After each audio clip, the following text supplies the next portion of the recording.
slow, you can still go. Even when there's no hope, you can still go. I never answer to no, man, I still go. Go, go, go, go, go, go, go, go. Brian Giles with Brian Giles MTG, and we're back with more Foundation spoilers. Our spoilers have continued to impress me.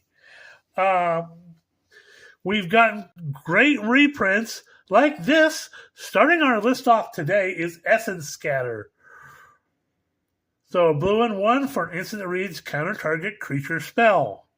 This is a common staple in any type of blue deck. That's basically any blue deck as a counter spell.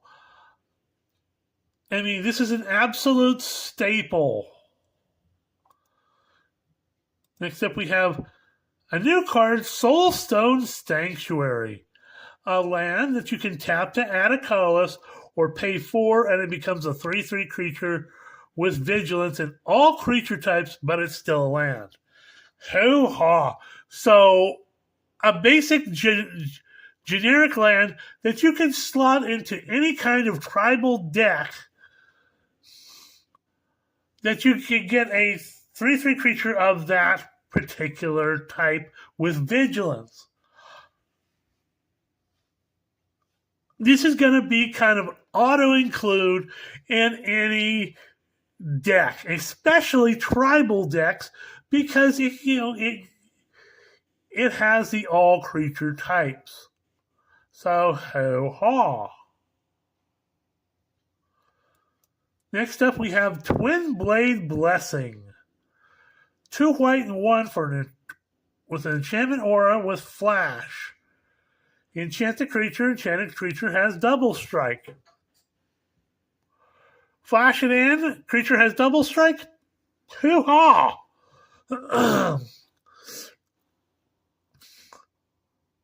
And I haven't seen any other type of auras that just enchant creatures to give them double strike. Usually that comes from equipment or along with other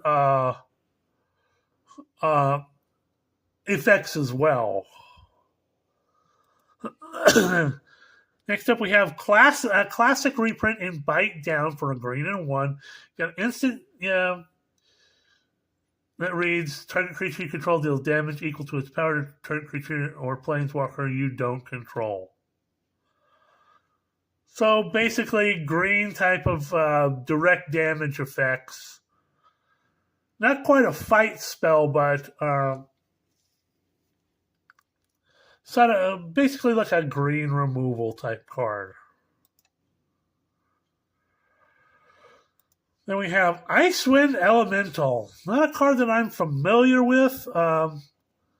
So for a beefy blue and 4, you get a 3/4 elemental with flying. This creature's in a card. When this creature enters, draw a card, then discard a card. It's okay. It's kind of a blue thing. We have Fleeting Distraction. So a blue mana for an instant that reads, target creature gets -1/-0 till end of turn, and you draw a card. Okay, I like this a lot. You get some card draw, you get some power reduction. For a single blue mana, you get some value there. Not unhappy.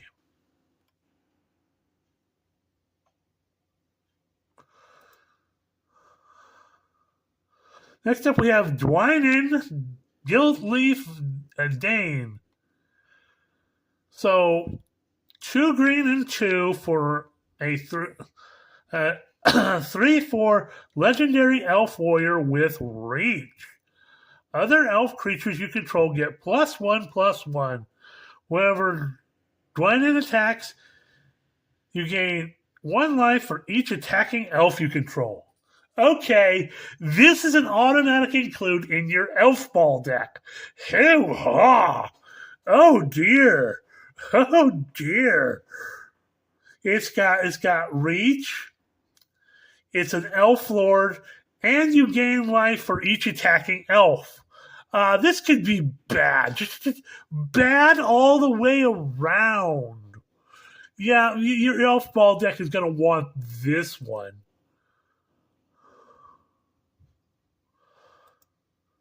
Next up, we have Strongbox Raider. 2 red and 2 for a 5/2 Orc Pirate with Raid. When this creature enters, if you attack this turn, exile the top 2 cards of your library. Choose one of them until the end of your next turn. You may play that card.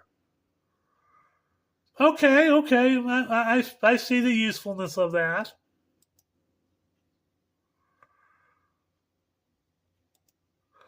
Next up, we have Drake Hatcher.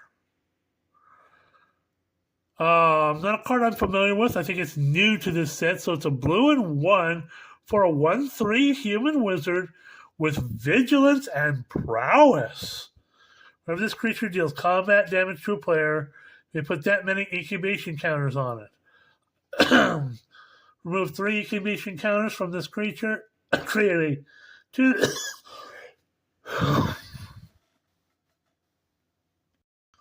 Sorry about that. So you can remove 3 incubation counters from this creature to create a 2/2 blue Drake creature token with flying. And it's nice. It has vigilance, and so you putting this in a spell slinger deck and a prowess deck. I'm really liking this. Good, spot on. Good card. Next up, we have Genesis Wave. I believe this is a reprint, but it's not something we've seen printed, before. So 3 green and X. Sorcery that says reveal the top X cards of your library. You may put any number of permanent cards with mana value X or less from among them onto the battlefield. Then put all cards revealed this way that weren't put onto the battlefield into your graveyard. So this in a Reanimator recursion style deck is a very good include. I like the card. It can find uses in places, and not unhappy with it. Then we have Joust Through. White mana for an instant that reads, Joust Through deals 3 damage to a target attacking or blocking creature, and you gain a life. For a single white mana,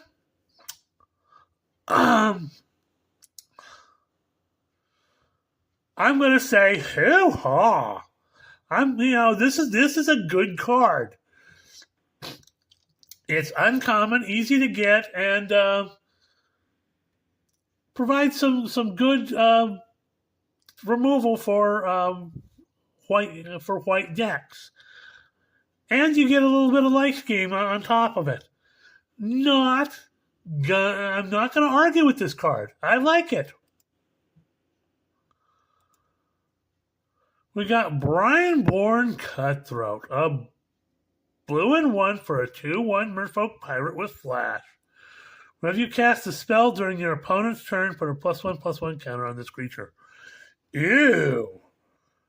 Okay, so like it can counter spells and and stuff like that. And you can flash this in, counter spell something, and just make this creature bigger.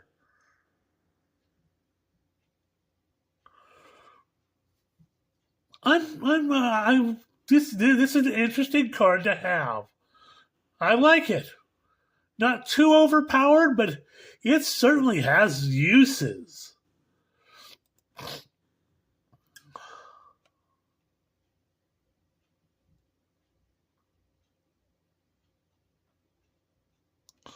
I'm just...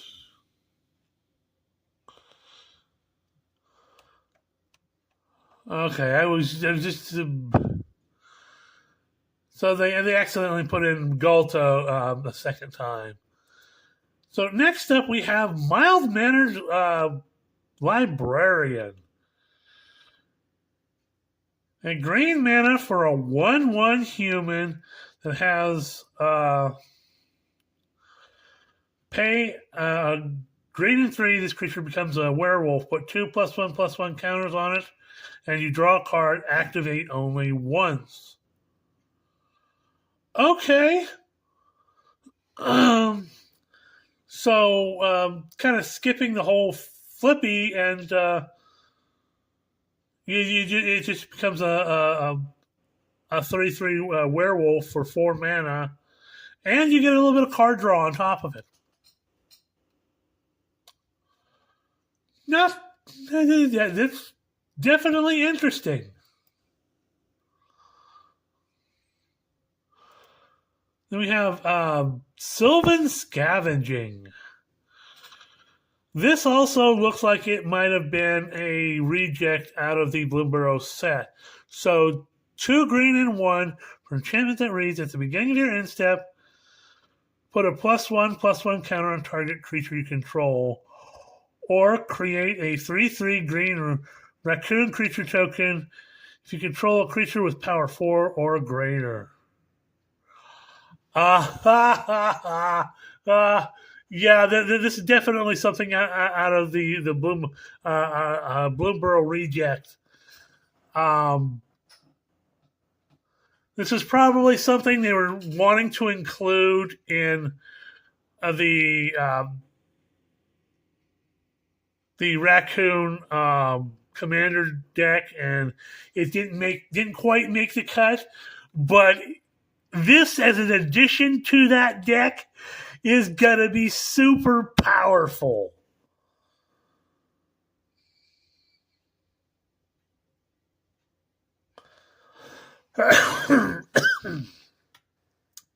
Because it's at the beginning of each of your end steps.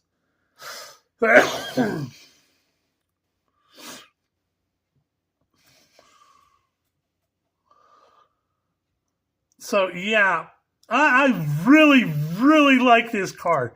This makes that Trash Panda deck, that's what we refer to it as, the raccoon deck with Bello as the commander, the Bello deck, all the way out of control. And I don't mind the full art here, and it gives you that whole Bloomburrow feel. Hoo-haw.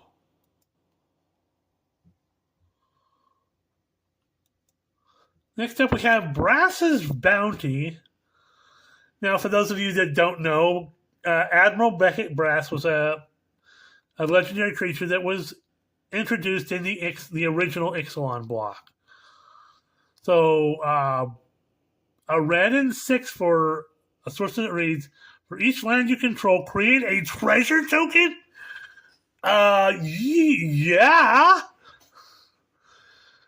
In a commander deck, especially this being a red card, yeah, you could do all sorts with this.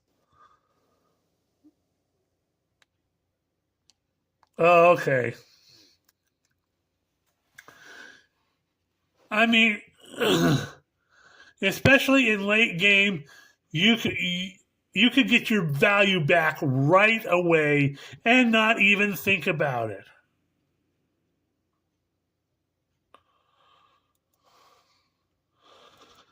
Then we have the reprint of Thousand Year Storm. It hasn't been reprinted in a bit, so it hasn't been reprinted actually in a couple years since Double Masters 2022, I don't think. So this is not a bad thing to have, especially because we're starting to see a Spellslinger thematic in this set. So a blue, a red, and 4 for an enchantment that reads, whenever you cast an instant or sorcery spell, copy it for each other instant and sorcery spell you cast before this turn may choose new targets for the copy. So, hoo-ha. Then we have Flamewake Phoenix, which is a Phoenix I haven't seen before. And Phoenixes aren't especially liked among Magic players, but 2 red and 1 for 2. 2 Phoenixes flying in haste. This creature attacks each combat if able. At the beginning of each combat in your turn, control a creature with power 4 or greater. You may pay red. If you do, return this card from the graveyard to the battlefield. Okay. It's a kind of a recurring creature.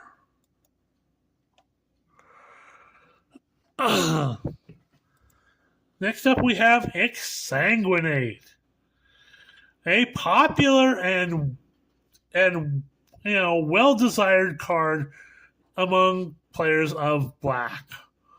So, 2 black and X for a source that reads each opponent loses X life and you gain life equal to the life lost this way. Yeah, there's a reason why we love this card. And because of this, the way that what this card is, having it in a core set like this is a good include. I'm not unhappy that it's printed here. Next up, we have Blasphemous Edict.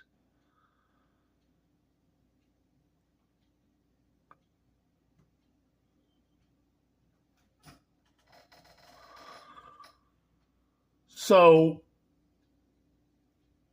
2 black and 3 for a source that reads, you may pay 1 black rather than pay this spell's mana cost. There are 13 or more creatures on the battlefield. Each player sacrifices 13 creatures of their choice. Oh, that's a board wipe and a half.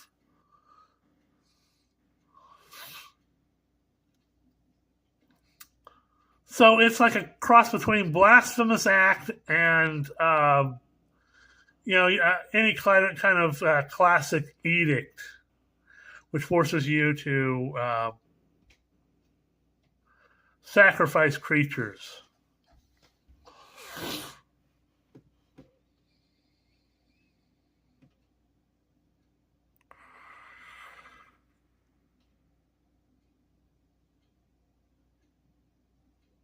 So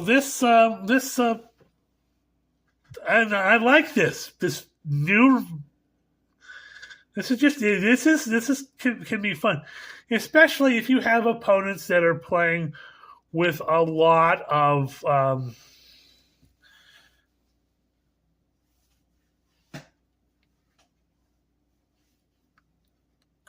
creatures that tend to get out of control.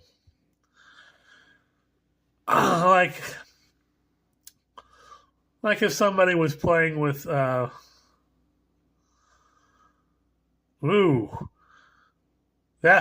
full art's sick, but if somebody was playing with like Scout Swarm or stuff that's just making tons of tokens, little 1/1 weenies and whatnot. It's just they all go bye. And finally, we have Zimone, Paradox Sculptor. So yet a new version of Zimone. For a green, a blue, and 2, you get a 1/4 human wizard. Beginning of combat on your turn, put a +1/+1 counter on each of up to 2 target creatures you control. Ew! And for a green and a blue, and tap it, double the number of each kind of counter on up to 2 target creatures and or artifacts you control. Oh,